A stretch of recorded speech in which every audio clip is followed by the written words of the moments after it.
그러니까 부증성이라는 걸 해보는 거예요. 부증성이라는 것은요, 토지는 생산비를 투입해도 그 물리적인 양을 늘릴 수 없다는 걸 부증성이라고 그래요. 그죠?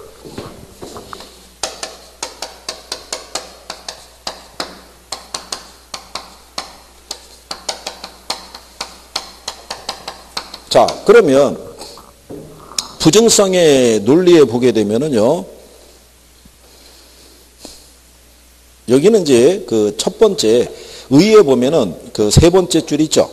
매립이나 용도 전환을 통한 택지 조성은 토지의 물리적 증가가 아닌 경제적 공급의 증가로 봐야 된다 이렇게 돼 있죠. 거기에다가 이제 그걸 하나 쓰시는 거예요. 얘는 없어요.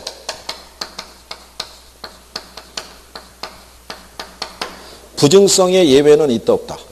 아, 예외는 없어요. 그러니까 예를 들어서 이런 거예요. 여기 강이 있고요.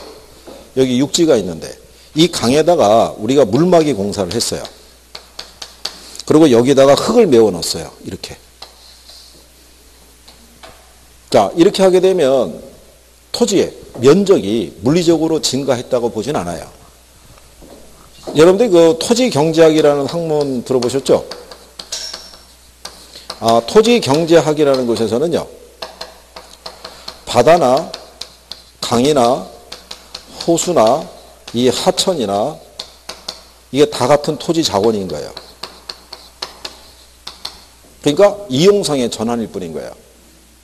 뭔지 아시겠죠? 강이나 바다로 쓴 것을 뭐로? 육지로 바꿔서 썼을 뿐이지 다 같은 토지라는 거야. 그러니까 우리 인류가 거주하고 있는 지구라는 거는 단 하나의 거대한 토지 자원인 거야. 그러니까 얘를 물리적인 양을 늘릴 수 있다 없다? 없어요. 그리고 공유수면 매립이나 간척 사업을 통해서 국토의 면적을 증가시키는 거는 결코 쉬운 게 아닌 거예요. 우리가 저기 남쪽에 가면 새만금 간척 사업 이런 거 한다고 그러죠. 그거 할 때도 천문학적인 비용이 들어갔는데 면적이 늘어난 거는 아주 미세하게. 면적을 늘리기가 쉬우면, 그죠? 독도가 강원도가 붙어 있겠죠. 쫙 늘려가지고. 근데 현실이 된다, 안 된다? 안 되는 거예요. 그러니까 부증성의 예외는 있다, 없다? 없어요. 그러니까 실전에서 뭐라고 주냐면 공유수면 매립이나 간척 사업 등으로 국토 면적을 증가시키는 것 있죠. 네, 이거는 부증성의 예외에 해당할 수 있다 이렇게 주는 거예요. 절대 아니란 말이죠. 그러니까 예외는 있다, 없다? 없다. 그 다음에 거기 보시면 토지는요, 이 법칙이 일단 성립이 안 돼요. 무슨 법칙이? 생산비 법칙이. 그러니까 생산비를 투입해도 물리적인 양을 늘릴 수가 없다라는 원리를 바탕으로 하고 있잖아요.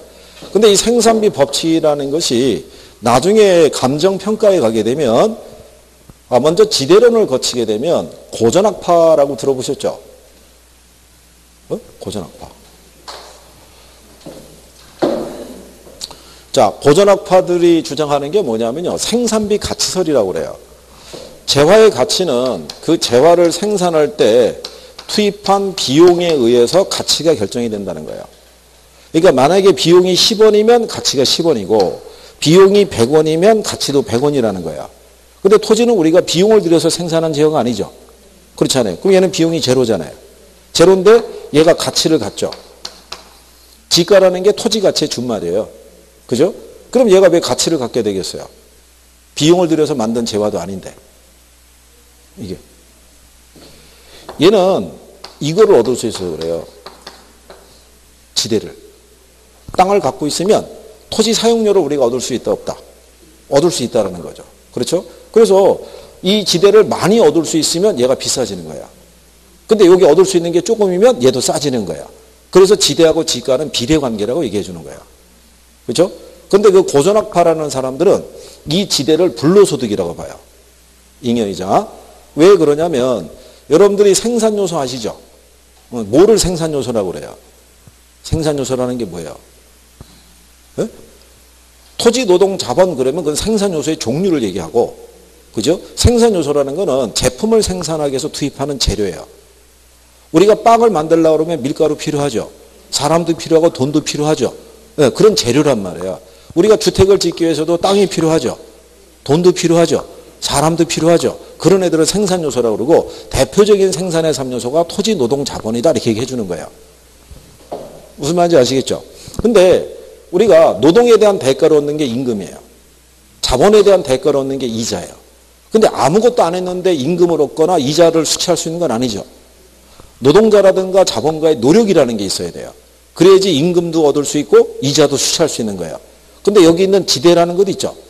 이거는 토지 소유자가 어떤 노력을 기울여서 얻어지는 수익이 아닌 거예요. 단지 이 땅을 갖고 있다는 사실만으로 이 지대라는 수익을 얻을 수 있는 거예요. 그래서 임금하고 이자는 노력소득이라고 그러고요. 얘를 불로소득이라고 그래요. 무슨 소득? 불로소득. 그래서 나중에 지대론에 가게 되면 고전학파 경제학자들은 토지를 자연물이라고 인식해요. 그러니까 여기서 발생하는 이 수익 자체를 뭐로 간주한다? 불로소득이자 잉여로 간주하는 거예요. 무슨 말인지 아시겠죠? 여러분들이 리카도의 차액지대라고 들어보셨죠? 네? 네. 차액지대에서는 지대를 생산비로 간주하겠어요? 잉여로 간주하겠어요? 리카도라는 사람이 고전학파 경제학자야. 그럼 그 사람은 지대를 뭐로 받겠어요? 잉여로 받을 거 아니에요. 근데 여러분 시험에는 차액지대설에서는 지대를 생산비로 간주한다 이렇게 출제해 준 거예요. 그럼 걔가 틀렸을 거 아니에요. 그럼 걔가 답이라고요. 무슨 말인지 이해하시겠어요? 그런 게 다 여기서 바탕이 돼서 가는 거예요. 쭉 해서. 그러니까 연계되어 있다고 생각하시면 돼요. 그러니까 지금 제가 얘기하는 게 낯설을 수가 있죠. 근데 나중에 이제 선생님이 그 파트에 가면 얘기를 해요. 자, 저희가 부증성 할 때 제가 왜 그 얘기한 거 기억나시나요? 그럼 여러분들이 못 들은 채 해요. 그럼 거기서 한번 얘기해 주는 거예요. 자, 그러고 난 다음에 또 간평으로 가서 여기 또 논리가 나오면 한번 얘기 또 할 거 아니에요. 저희가 부증성하고 지대론 할 때 얘기했죠? 그러면 여전히 못 들은 채 해요. 그럼 또 얘기해 줘요. 그 다시 돌고 일로 왔죠? 그럼 우리가 지대론하고 간평에서 얘기했죠? 그러면 여전히 뭐라고 그래요? 못 들은 채 하는 거예요. 그거를 계속 돌아야 돼요. 그러면 이제 그게 조금씩 들어오기 시작하는 거예요. 그러니까 지금은 과정 중이니까. 그래서 일단 생산비 법칙은 성립한다, 안 한다? 안 한다.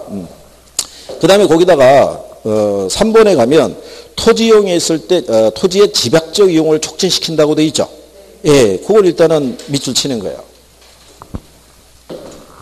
얘가 나오면 뭐다? 부증성이다. 집약적 이용이라는 거는 뭐를 집약적 이용이라고 얘기하겠어요? 집약적 이용. 건물을 고층화시키는 거예요. 간단하게 말씀드리면.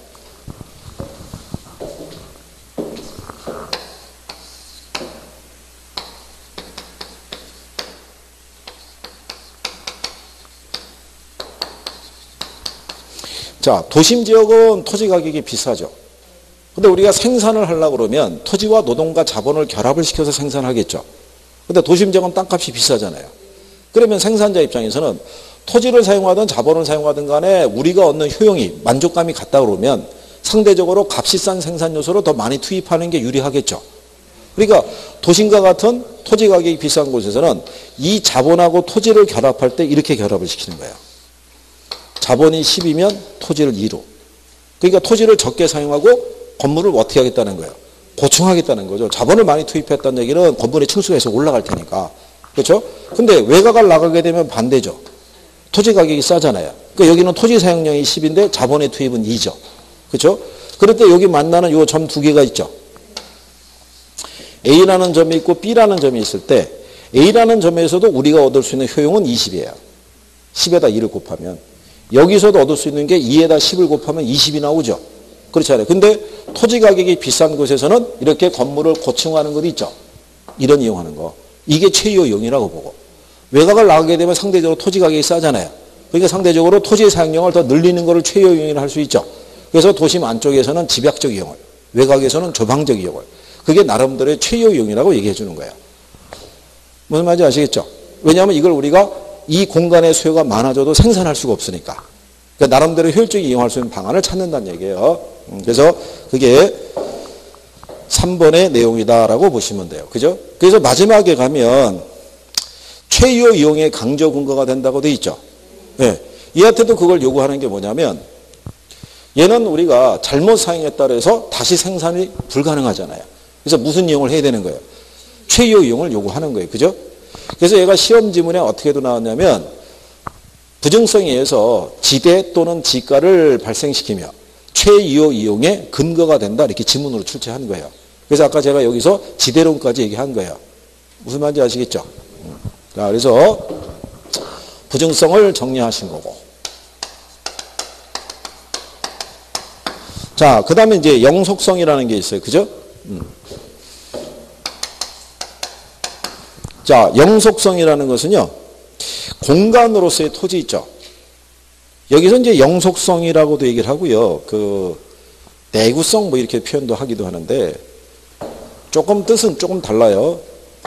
여러분들이 재화를 보면 단용제라는 게 있어요. 단용제 또는 비내구제라고 그래요. 그러니까 한 번 사용하면 효용이 없어지는 애를 뭐라 한다? 단용제. 여러분들 이제 뭐 생각하시면 되냐면 컵라면 같은 거 생각하시면 돼요. 컵라면 사서 뜯어가지고 물 부어서 끓여 먹고 나면 그냥 효용 끝나죠. 그걸 우리가 비내구제, 단용제. 그죠? 그러면 내구제라는 애들은 건물이라든가 자동차라든가 TV, 냉장고처럼 효용이 오랫동안 지속되는 재화를 뭐라고 그래요? 내구제라고 그래요. 이 내구제가 가지고 있는 성질을 내구성이라고 그래요. 그죠? 근데 인간에 의해서 생산된 애들은요, 다 수명이 있어요. 언젠간 소멸하는 거예요. 건물도 우리가 지었지만 몇백 년 지나면 철거할 수 있잖아요. 그죠? 그런데 이 자원 중에서 토지 자원 하나만은 무한한 내구성을 갖고 있는 거예요. 그거를 영속성이라고 그래요. 무한한 내구성. 그게 얘는 소모되거나 없어지거나 그런 논리가 성립 안 하겠죠. 그래서 걔가 거기 내용에 보시게 되면 시간의 흐름이나 사용 등에 의해서 결코 소모되거나 마멸되지 않는 특성을 뭐라고 한다? 영속성이라는 거예요. 그래서 거기 때문에 얘가 이 파생 특성이 나오는 거예요. 그래서 일단 얘가 성립을 안 하는 거예요. 뭐가? 감가상각이. 근데 이 감가상각은요, 별다른 언급이 없어도 이게 무슨 감가? 이게 물리적 감가상각인 거예요. 토지의 특성을 기준하게 되면 이게 만약에 부동산 특성하면 자연 특성도 있고 인문 특성도 있잖아요. 그러면 이거를 물리적 감가상각이라고 할 때를 확실하게 세분해 주는 게 좋은데 토지의 특성이라는 거는 자연 특성을 얘기를 한단 말이에요. 그죠? 그럴 때 영속성이라고 나오면 이 감가상각이 성립하지 않는다라면 맞다고요. 물리적이라는 표현을 안 써도. 이게 기출에서 한번 나온 거예요. 기출에서 나왔는데 얘를 그냥 감가상각이 성립하지 않는다 그러니까 이 지정이 들어간 거예요. 이게 물리적일지 경제적일지 구분을 해줘야 될 거 아니냐. 이 지정이 들어갔는데 당연히 안 받아준 거죠. 토지의 특성이니까. 토지의 특성에서 영속성이라는 거는 이건 자연 특성이잖아요. 얘는 당연히 이게 성립한다 안 한다. 안 하니까 수식돼 있다는 얘기지. 그거를 굳이 표현을 안 해도 된다. 그래서 안 받아준 거예요.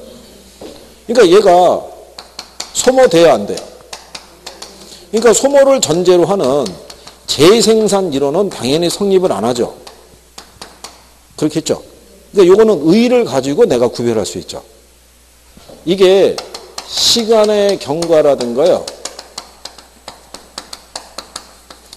사용 등에 의해서 소모되거나 마멸되는 것도 있죠. 그렇게 나타나는 게 물리적 감가상각이에요. 그렇죠? 우리가 건물 새로 신축 건물 지었죠. 아무도 입주하지 않았어요. 그럼 걔가 신축인 상태로 계속 유지되진 않죠. 옛날에 학창시절에 풍화작용이라고 배웠죠. 바람하고 시멘트의 마찰로 인해서 시간이 지나면 어차피 조금씩 달아 없어진다고요. 얘는 그런 경우가 없는 애예요. 그리고 얘는 자연 상태로 방치하고 있다가 재활용을 하면 할수록 얘는 가치가 높아지는 거예요. 여기가 대표적인 거잖아요. 여기 이렇게 개발하기 전에는 예전에 논밭, 임야 이런 게 대부분이었을 거 아니에요. 근데 지금 재활용했잖아요. 택지로. 그럼 가치가 어떻게 돼요? 높아진 거죠. 그렇죠? 그래서 얘가 투자 자산으로서 선호도가 높은 거예요. 가치 보존력이 우수하니까. 옛날에 왜 저기 친정어머니가 시집가는 딸에게 오래전에는 손에 이렇게 쥐어주는 게 있었어요. 금반지. 요긴할 때 쓰라고. 그러니까 그 양반도 예전에 시집 올 때 친정어머니가 준 거예요. 근데 그거를 딸들은 평상시에 이렇게 착용하고 다니진 않아요. 여러분 집에 있는 5캐럿짜리 다이아몬드 있죠? 그 평상시 잘 안 차고 다니죠?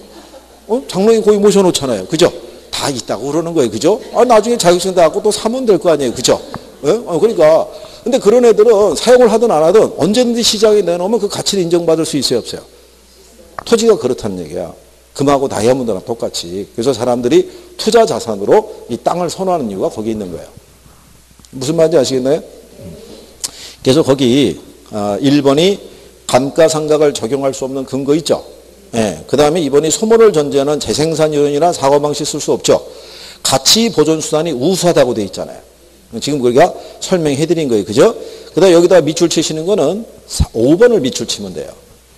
소유에 따른 이익과 사용이익의 분리를 가능하게 해서 임대차 시장이 발달하게 한다 이렇게 돼 있죠. 자, 그러면 부동산 소유권이 있죠.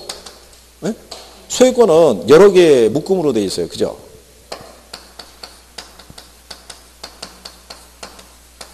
얘는 지표권, 지하권, 공중권, 그 다음에 점유권, 사용권, 처분권, 향유권, 배제권 이런 식으로 이렇게 여러 개의 권리의 묶음으로 되어 있어요.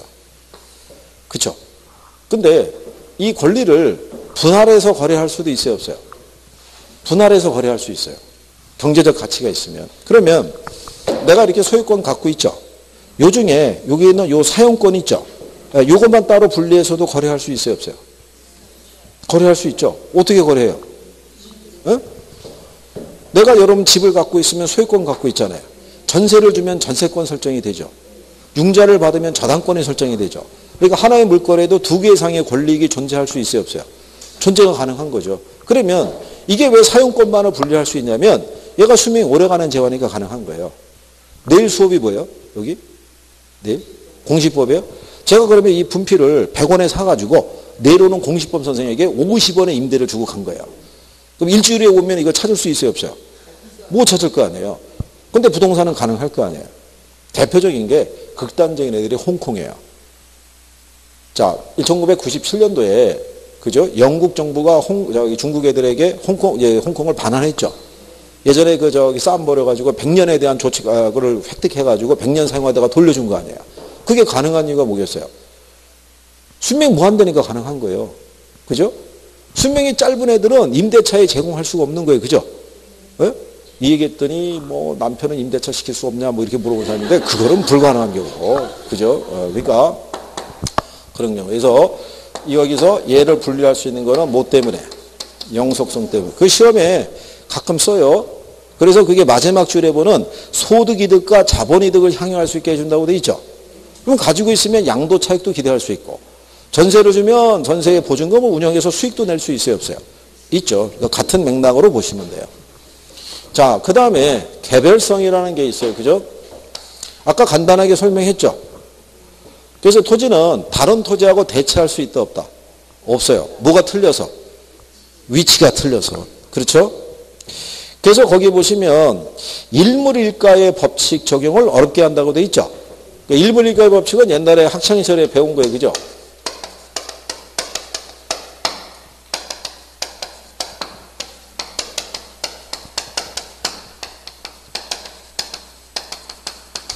일물일가의 법칙이라는 거는요. 이거는 상품의 동질성을 전제로 하는 거예요. 그러니까 완전 경쟁 시장이라는 곳에서만 성립이 가능한 거예요. 그렇죠? 그러니까 동일한 시점을 기준으로 동일한 종류의 상품 가격은 하나만 성립한다는 거예요. 여러분들이 우리 지금 촬영하고 있죠? 왜 커피 브랜드 중에서, 그죠? 별 뭐 이렇게 들어간 애들이 있죠? 네. 걔들이 입점이 되느냐 아니냐에 따라서 상가의 매출이 틀려져요. 그래서 걔들은 임대차 계약을 할 때 비율 임대차를 쓰는 경우도 많이 있어요.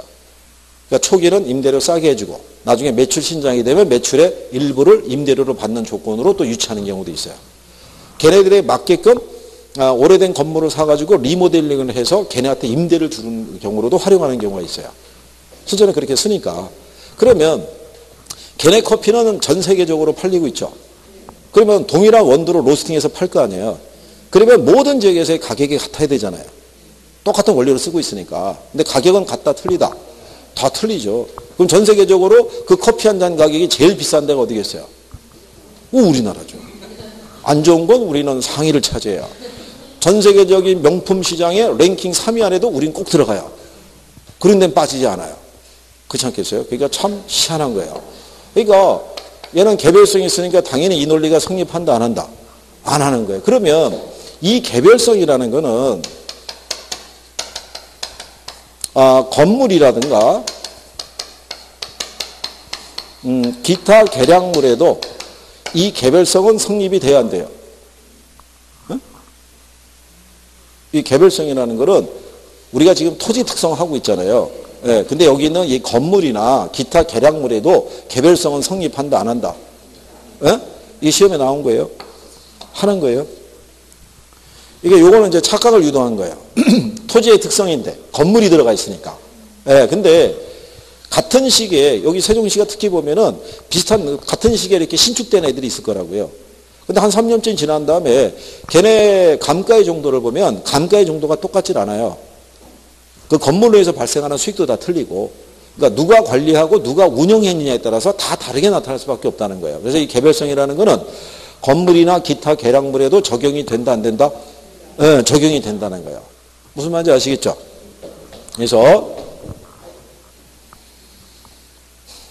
그래서 이 개별성에 대한 관계에서 이게 아마 표현이 없을 거예요. 그죠? 예, 그 하나 여기다가 적어 주시면 돼요. 자, 그 다음에 밑에 보시면 이제 인문 특성이라고 나와 있죠. 그죠?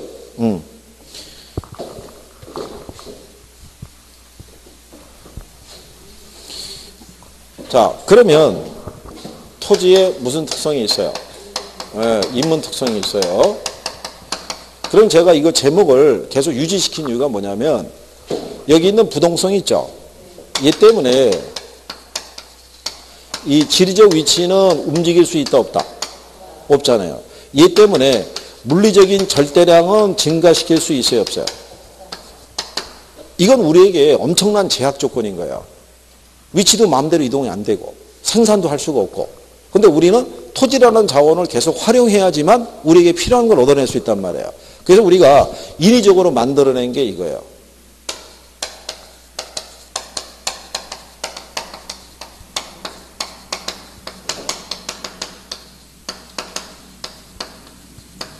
자, 지리적 위치는 이동을 못 시키지만 사회적, 경제적, 행정적 위치는 이동이 가능하다는 얘기예요.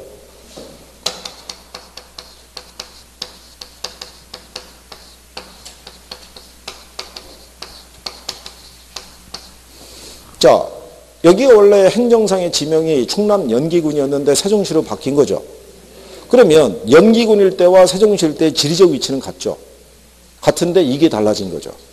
종전에 비해서 인구 밀도도 높아졌고 부동산의 가치도 많이 높아졌고 적용하는 행정상의 법령이나 제도도 많이 달라진 거잖아요. 이러면서 우리가 활용할 수 있는 공간 범위를 이렇게 활용하겠다라고 만들어준 게 위치의 가변성인 거예요. 그렇죠. 밖에 보니까 이게 뭐 세종시가 뭐 옛날부터 이게 행정수도로 지정을 했다 그래서 역사가 뭐 붙어 있더군요. 저기 나온 것처럼 예전에 70년대도 수도 이전 계획은 분명히 있었어요. 근데 그때는 후보지가 한 8개 정도를 뽑은 거예요.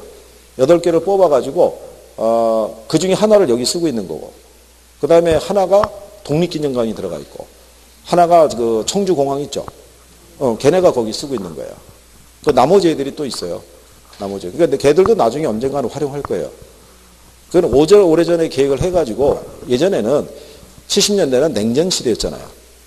근데 그때는 서울의 인구 한 700만이었는데 대부분 강북에 집결돼 있었어요. 그래서 혹시 전쟁이 터져서 거기 한 방 얻어맞으면 타격이 크니까 분산시킬 계획으로 이쪽을 이제 추진을 했다가 그 양반이 갑작스럽게 서거하는 바람에 그냥 덮인 거예요. 덮였다가 나중에 시간이 지난 다음에 문서는 남아있었을 거 아니에요. 그래가지고 그게 활용을 해가지고 몇 군데 쓴 거예요, 지금. 남아있는데도 언젠가는 활용할 거예요. 자, 어쨌든 간에, 그래서 얘는 변화 줄 수 있다, 없다. 변화 줄 수 있는 거예요. 그죠? 그래서 이걸 만드는 거예요. 지리적 위치는 안 되지만. 그러면, 부증성에 의해서 절대량은 늘릴 수가 없죠. 네, 그러면 이거를 완화시키기 위해서 만든 게 이거예요. 이걸 만든 거예요. 그게 결론이 무슨 얘기냐면, 이런 얘기입니다.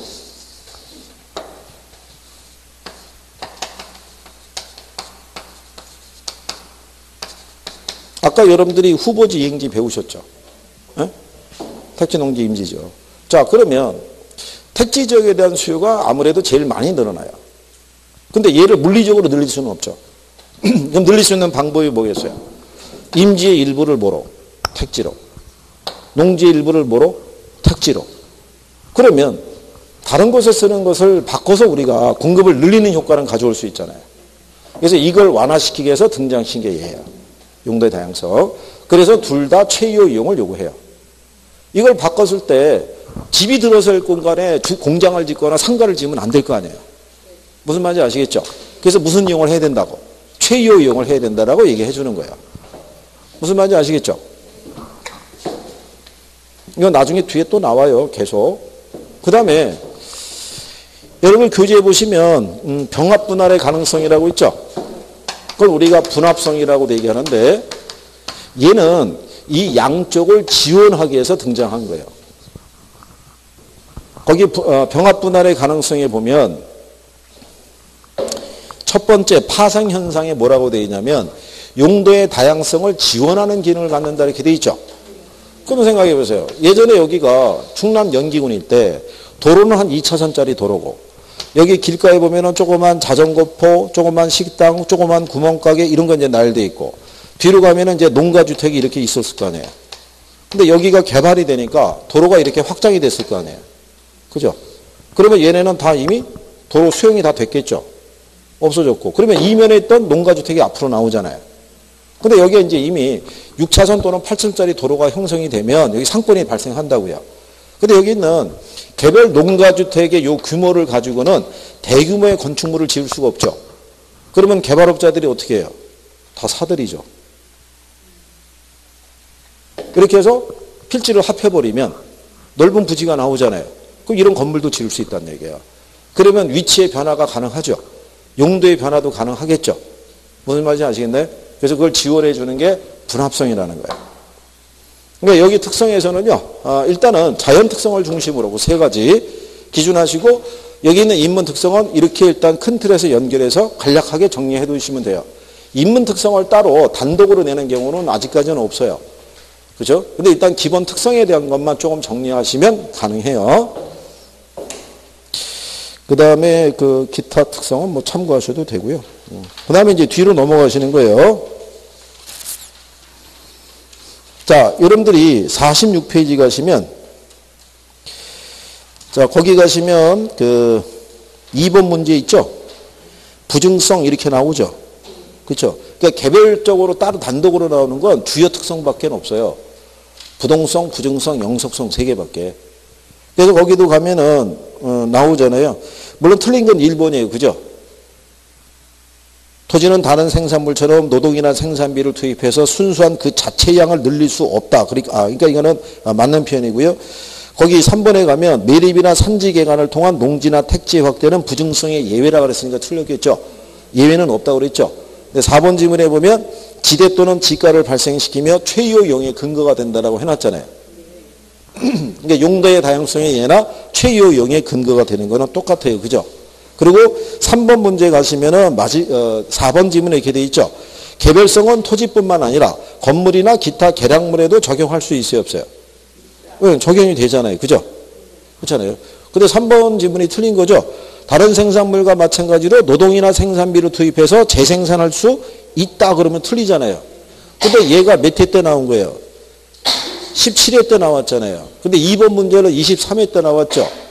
근데 1번 지문, 거기 2번 문제 1번 지문하고, 그렇죠? 3번 문제 3번 지문하고 비교하면 같죠, 거의. 이렇게 재활용하는 거예요.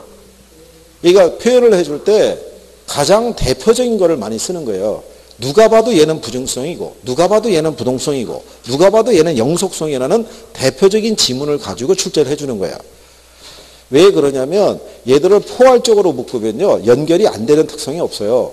그러니까 조금 문장을 잘못 주면 이신청 들어가기가 쉬우니까 출제자들은 가장 정확한 표현을 써주는 거예요. 대표적인 거. 그러니까 그거를 먼저 중심으로 정리를 해두시면 돼요. 자, 그 다음에 이제 뒤로 넘어가셔서요. 자, 거기 5번 문제 있죠?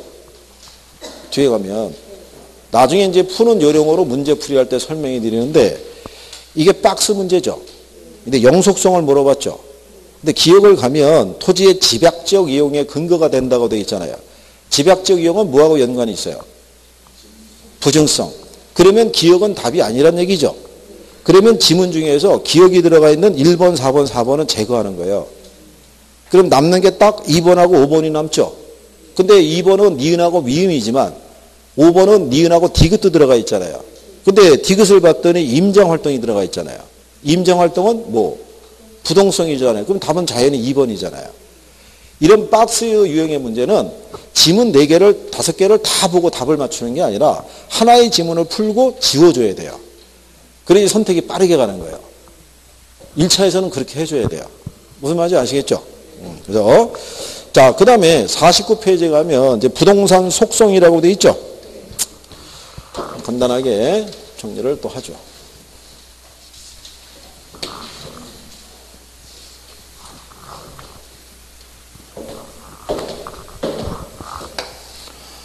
자, 이 부동산 속성이라는 건요, 토지의 본질적인 가치를 명시하는데, 원래는 이게 토지 경제학자인 바로에라는 학자가 한 7가지로 분류해 줬는데, 이걸 우리나라의 김영진 교수가 한 6개로 분류한 거예요. 6개로 분류했는데, 통상 이제 일반적인 부분에서는요, 자연, 공간, 위치, 환경, 자산 이렇게 해놓고 여기 원래 우주라는 것도 있어요. 근데 번역을 하도 철학적으로 번역을 해놓으셔가지고 그래서 지금은 기본서에서 빠져 있는 거예요. 우주라는 거는 공간과 시간에 가는 걸 얘기하는 거예요. 부동산을 보면 공간과 시간이 압축되어 있다고 생각하시면 돼요. 뭔지 아시겠죠? 옛날에 중국이라는 나라가 2000년까지는 뭐만 있었냐면 시간만 있었지 공간은 없었던 나라예요. 개발이 안 돼 있었으니까. 걔네도 역사가 오래된 나라잖아요. 그렇잖아요. 근데 2000년 이후서부터 개발이 급속도로 이루어진 거예요. 그러니까 지금의 모습하고 예전에 2000년의 모습하고는 전혀 다르죠. 그러니까 지금은 중국의 모습을 보면 공간과 시간이 압축되어 있다는 것을 우리가 느낄 수가 있어요. 그 오랜 장관 시절을 거치면서 공간의 변화가 이제 발생한 거 아니에요. 옛날에는 그냥 공간 자체만 덩그러니 있었는데. 그러니까 근데 그런 표현은 시험상에서 쓰기 힘드니까 빼버린 거예요. 여기 있는 것 중에서 시험상에서 그래도 인용이 됐던 게 공간, 그 다음에 뭐 위치, 나머지는 그냥 뭐 참고하셔도 되고. 여기도 보니까 공간만 먼저 나와 있네요. 그러면 이 공간을 보면 공간은 몇 차원 공간이라고 그래요. 이게 3차원 공간이자 무슨 공간? 입체 공간이라고 그러죠. 지구의 단면을 잘라보면 그죠? 여기가 무슨 공간? 여기가 공중, 여기가 지하 이렇게 돼 있죠. 그렇죠? 그래서 옛날에 우리가 농사를 지을 때는 공간에 미치는 소유권의 범위 있죠. 어디까지만 했겠어요? 여기. 그렇죠? 예, 근데 지금 도시지역에서는 소유권이 미치는 범위가 확대된 거죠. 그래서 우리 민법 212조에서는 뭐가 존재하나? 정당한 이익이 존재하는 상하에 미친다라고 규정하고 있어요. 그죠? 이거는 뚜렷한 기준이 있어요, 없어요? 없어요. 정당한 이익이라는 게 추상적이잖아요. 그죠? 그래서 실상은 소유권이 미치는 범위 한계는 여기가 지금은 그나마 제일 경계가 뚜렷해요. 우리는 수평지적주의니까. 아직은 여기는 확인이 안 돼 있는 거죠. 그죠? 그러니까 그래서 이렇게 3차원 공간으로 되어 있고요. 그래서 이게 부동산에 대한 가치가 우리가 인식하는 것은 이 공간 전체에 미치고 있다는 것을 이해하시면 돼요. 그래서 그게 49페이지에 가면 맨 밑에서 두 번째 줄에 보면 민법 212조에 의하면 정당한 있는 범위 내에서 토지의 상하에 미친다라고 규정하고 있죠. 그런 정도 여러분들이 보시면 되겠고요. 그 다음에 거기 토지 소유권의 공간적 범위라고 되어 있죠. 49페이지에. 근데 그게 우리 민법이 아니라 그게 영미법상의 구분이에요. 여러분들이 아마 민법 시간에 배우셨는지 모르겠는데 우리나라의 민법 체계는 일본 민법에서 차용해 온 거예요. 그죠? 그게 독일 민법을 원전을 하고 있다고요. 일본 애들이 독일 민법을 기초로 해서 만들었으니까. 근데 국제적인 상법은 영미법을 따르도록 돼 있어요. 영미법을. 그래서 영미법 사이에서 부동산의 권리라는 게 따로 존재해요. 거기서 이제 채용해 온 거예요.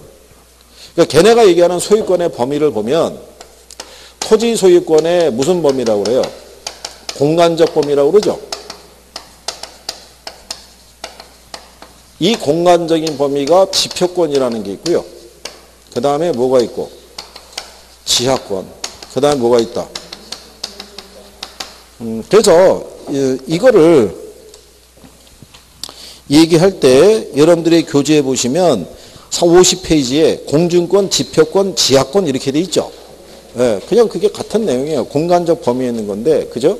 그럼 지표권이라는 거는요, 토지 소유자가, 그죠? 여러분들이 그 51페이지에 가면 상단에 보면 양가래 유본의 지표권이라고 있죠.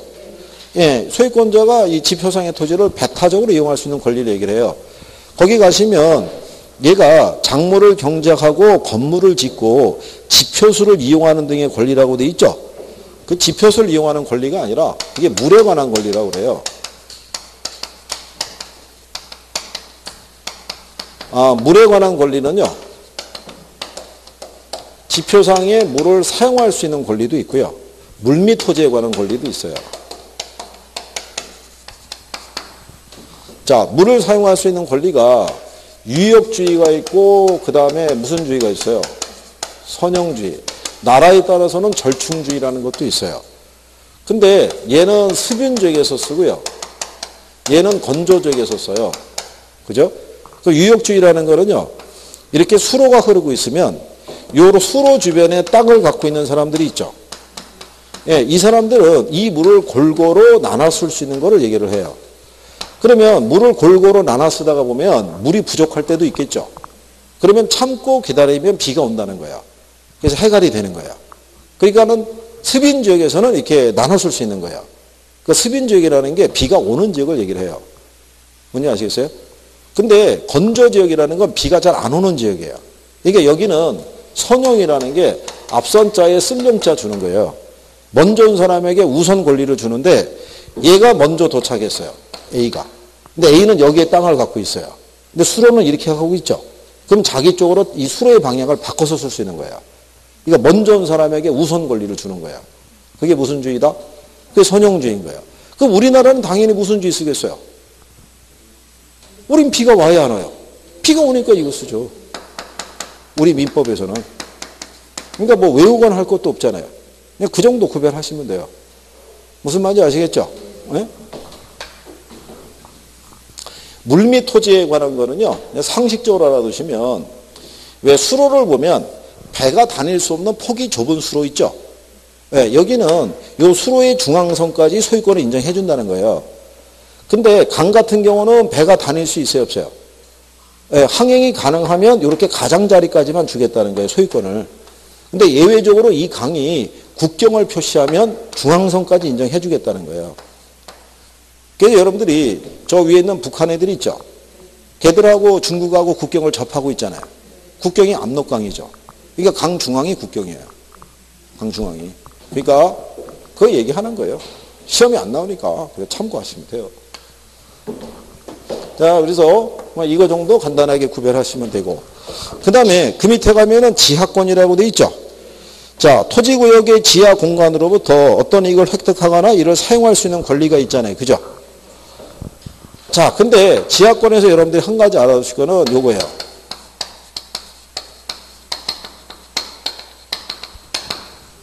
미채굴 광물 있죠? 예, 얘는 민법에서 명시한 소유권의 범위에 얘는 포함이 안 돼요. 그죠? 얘는 어디에서?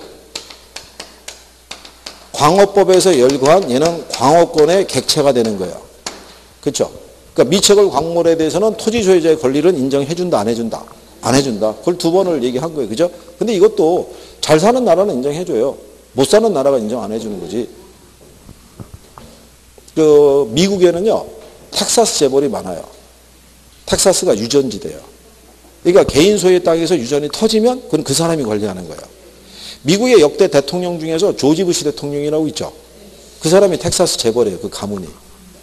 그래서 여러분들이 우리나라 외 사람 중에서 미국에 왜 프로야구 선수로 뛰고 있는 친구 있어요. 추아무개라고. 그 친구가 뛰고 있는 구단이 옛날에 그 사람 가문 거였어요. 내가 하는 거 이거 돈이 많은 집안이에요. 근데 우리나라는 인정해준다, 안 해준다? 안 해주는 거예요. 여러분들 알다시피 우리가 기초파다가 뭐 무슨 뭐 유물이나 유적 나면 어떻게 해야 돼요? 그거 덮는 게 상책이에요. 그래서 경주에서는 예전에 야간 공사가 많았던 거예요. 휘장치고. 안 보이니까 야간에 파면 뭐가 깨지고 저기 하는지를 누가 알겠어요. 그죠? 그거 낮에 공사하다가 뭐가 어이구 이거 뭐지? 이거 하게 되면 공사 스톱. 유물은 누가 가지고 가고? 나라 가지고 가고. 발굴비용은? 개인이 내는 거예요. 개인이. 토지 소유자가. 유적만 가지고 가고 법에 의해서 발굴비용은 토지 소유자가 부담하도록 돼 있어요. 응? 아니, 그 덮으란 이유가 그거예요. 여러분들 저기 서울에 가면 왜 풍납동 이쪽에 가면 몽촌토성이라고 있죠. 거기가 왜 백제 고분이 발굴됐잖아요. 그게 조합 아파트 기초공사하다가 그게 발견된 거예요. 그러니까 원래는 그 발굴 비용을 조합원들이 내야 돼요. 그런데 그 조합원들이 다수잖아요. 또 강남 지역이니까 또 목소리 큰 사람도 그 조합원에 또 섞여 있었을 거 아니에요.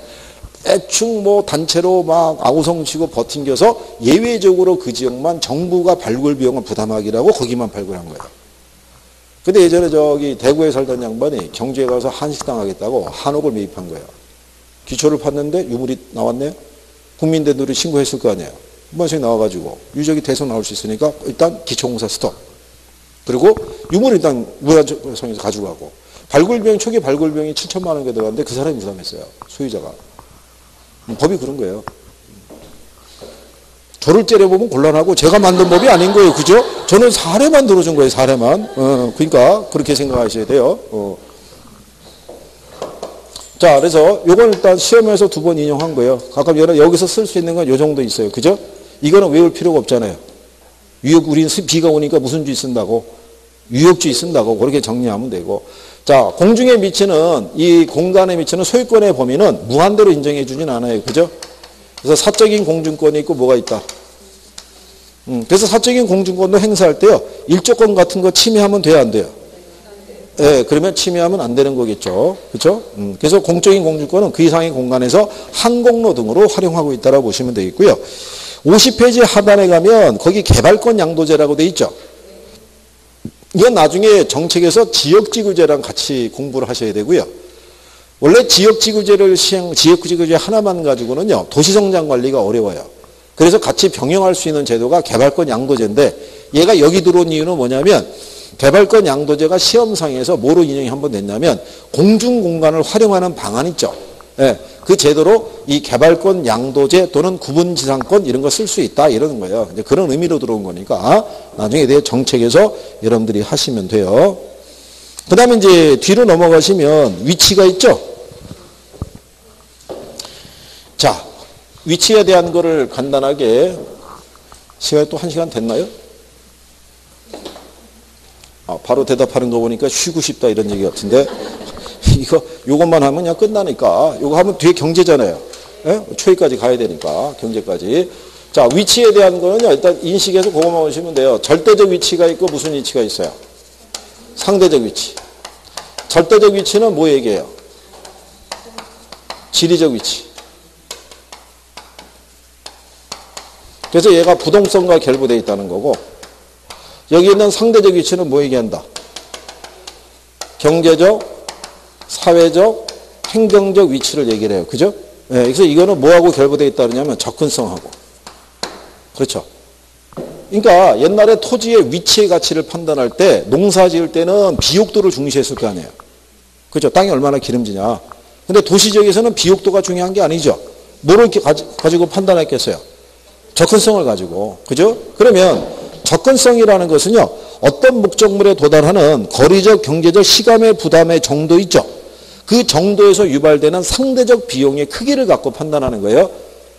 그 비용이라는 거를 교통비용이라고도 얘기를 해요. 무슨 비용? 교통비용. 그러니까 교통비용은 이동할 때 발생하는 돈만 얘기하는 게 아니라 시간과 노력도 다 포함시키는 거예요. 그래서 교통비용이 적게 들면 접근성이 좋고, 그게 많이 들면 접근성이 안 좋다는 거예요. 그죠? 그러면 기본적으로 접근성이 좋다라고 그러면 부동산의 가치는 높겠죠. 근데 항상 높은 건 아니라는 거예요. 이게 아까도 얘기했지만 사회과학이니까 항상 예외가 존재해요. 그렇죠? 그래서 그 이유가 옆에 53페이지 상단에 가면 접근의 대상물이 뭐냐에 따라 틀려지는 거예요. 그죠? 편익시설이면 괜찮죠. 집에서 5분 거리에 뭐 마트도 있고 공원도 있고 학교도 있고 지하철도 있고 살기 괜찮잖아요. 근데 우리나라에 원전 설치되어 있죠. 원전이 있는 지역의 주민들은 늘 불안한 거예요. 걔네는 같이 있으니까. 그러니까 대상물이 어떠냐에 따라 틀려진다는 얘기예요. 그 다음에 접근의 정도라는 거예요. 이게 편익시설이라도 너무 지나치게 가까우면 어떻게 돼요? 가치가 떨어지는 거예요. 그죠? 우리가 역하고 가깝게 있으면 좋잖아요. 그죠? 옛날에 우리나라 동요 중에 보면 그런 게 있었어요. 기찻길역, 오막살이, 아기야기 잘 도단다. 상당히 이율배반적인 얘기예요. 그죠? 그러니까 그런 논리로 인식을 하시면 되는 거예요. 그죠? 그 다음에 거리와 접근성이라는 것도 있어요. 그죠? 거리는 가까운데 접근성이 안 좋은 경우도 있어요, 없어요? 우리가 간혹 왜 광고 보면 여기에서 5분 거리 이렇게 얘기하죠. 여기에서의 5분 거리는 직선 거리예요. 그러니까 만약에 여기 있고 여기 이렇게 건물이 있잖아요. 이거 뚫고 가는 거래요. 직선으로. 그게 5분 거리라는 거예요. 옛날에 그런 광고 많았었어요. 경기도 일원에 주택을 짓고 분양 광고할 때 시청까지 45분 이렇게 해줬어요. 경기도에서 시청까지 오는데 그 45분은 어떻게 쟀겠어요? 새벽 3시에 아무도 없을 때 140 밟고 뛰면 그 나오는 거야. 그렇게 표현하는 거예요. 거리가. 그러니까 그 다음에 용도에 따라서도 달라지겠죠. 상업용 부동산은 접근성이 중시해야 되죠. 근데 접근성이 필요하지 않는 부동산들이 있죠. 기도원, 요양원 뭐 이런 애들이 있잖아요. 그러니까 용도에 따라서도 접근성의 중요성과 판단 기준은 달라질 수 있다 이런 거예요. 그죠? 그래서 그런 정도로만 인식을 하시면 되고요. 그래서 그 뒤에 가면은 55페이지 있죠. 기출문제 하나 딸랑이 있죠. 제목이 부동산학의 관점에서 토지 소유권의 공간적 범위라고 물어봤죠. 그러니까 지표권, 지하권, 공증권 물어보겠다는 거야. 근데 그 중에 3번에 가면 토지의 지하에 관한 권리 하나인 광업권은 토지 소유자의 권리로 인정이 된다는 생각이 틀렸을 거 아니에요. 네, 이렇게 해서 2번 나왔었어요. 연속으로. 그리고 소식이 끊겼어요. 그리고 자, 그 다음에 두 번째로 가면은 경제론이 있어요. 그죠? 잠깐 쉬었다가 경제론에 대한 걸 하죠.